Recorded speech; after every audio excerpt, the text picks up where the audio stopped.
Pameran Industri Pertahanan Indo-Defense digelar mulai hari Rabu ini hingga 4 hari ke depan di Gexpo Kemayoran, Jakarta. Ajang berskala internasional ini menampilkan inovasi-inovasi terkini di industri pertahanan. Lalu apa saja yang menarik dan dihadirkan di sana? Kita sudah bergabung dengan koresponden CNN Indonesia, Iwan Hermawan. Iwan, selamat siang. Apa yang Anda saksikan yang menarik dan inovasi-inovasi terbaru di sana, Iwan? Ya, baik, terima kasih Lenita. Jika Anda menanyakan banyak yang menarik, tentu banyak sekali di sini yang menarik yang merupakan inovasi-inovasi teknologi dari anak bangsa maupun dari luar negeri. Nah, seperti yang bisa dilihat di belakang saya ini ada tank dan juga di sebelah sini ada kendaraan taktis. Ini adalah produksi dari dalam negeri, tepatnya pabriknya sebenarnya di Tangerang. Jadi jika Lenita mungkin ingin membeli kendaraan taktis, mungkin bisa membeli ini dan untuk ke kantor seperti itu, jadi dijamin tidak akan ditilang seperti itu. Atau membeli tank seperti ini adalah tank buatan Indonesia juga, tank ringan kelasnya. Jadi kalau Janita menggunakan ini ke kantor, sudah dipastikan tidak akan ditilang. Dan situ juga ada kendaraan angkut pasukan IPC, itu bisa menampung 10 orang. Jadi jika misalnya Lianita ingin arisan rame-rame dengan teman-teman, Lianita bisa menggunakan ini dan mungkin bisa masuk ke mana saja begitu ya. Dan selain yang ada di sini juga yang berteknologi lumayan canggih gitu, mungkin Lenita juga ingin membeli semacam seragam seperti ini, ada lengkap dengan rompinya, juga dengan helmnya.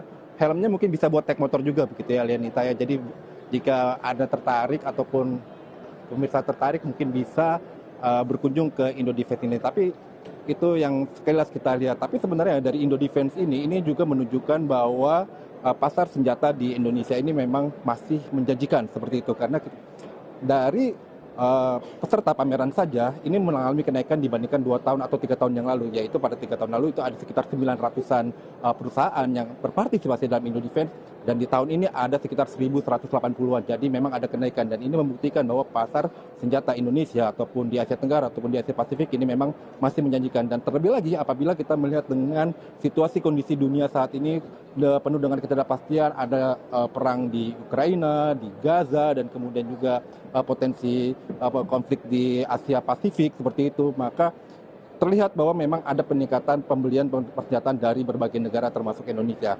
Dan seperti diketahui pada periode sebelumnya pada 2020 sampai dengan 2024 Indonesia sendiri menganggarkan sebanyak 25 miliar dolar untuk pembelian senjata. Jadi karena itu kemudian bisa jadi ya, untuk tahun 2025 sampai dengan 2030 memang belum ada angka pastinya, tapi para perusahaan yang hadir di sini tentu akan berekspektasi bahwa belanja pertahanan ataupun belanja alutsista Indonesia akan bisa lebih meningkat lagi.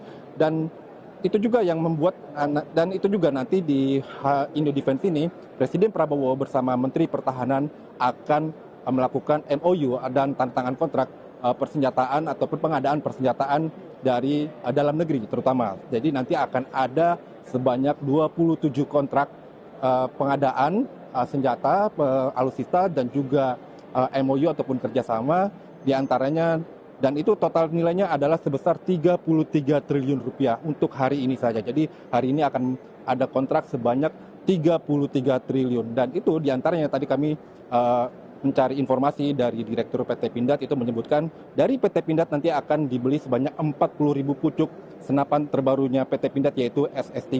Dan selain itu juga dari PT DI nantinya juga akan ada pengadaan sebanyak 6 helikopter angkut berat AW189. Dan sampai saat ini memang seperti kita ketahui bahwa Indonesia masih menjadi salah satu primadona untuk modernisasi seperti itu. Sebelumnya kita ketahui bahwa ada kontrak pembelian fregat dengan Italia, kapal selam dengan Prancis, pesawat tempur dengan Prancis juga seperti itu, dan masih ada juga beberapa kemungkinan pembelian ataupun pengadaan senjata lainnya untuk beberapa tahun ke depan seperti itu. Dan tahun ini nantinya juga pesawat Airbus 400 akan tiba di Indonesia, yaitu merupakan pesawat angkut berat.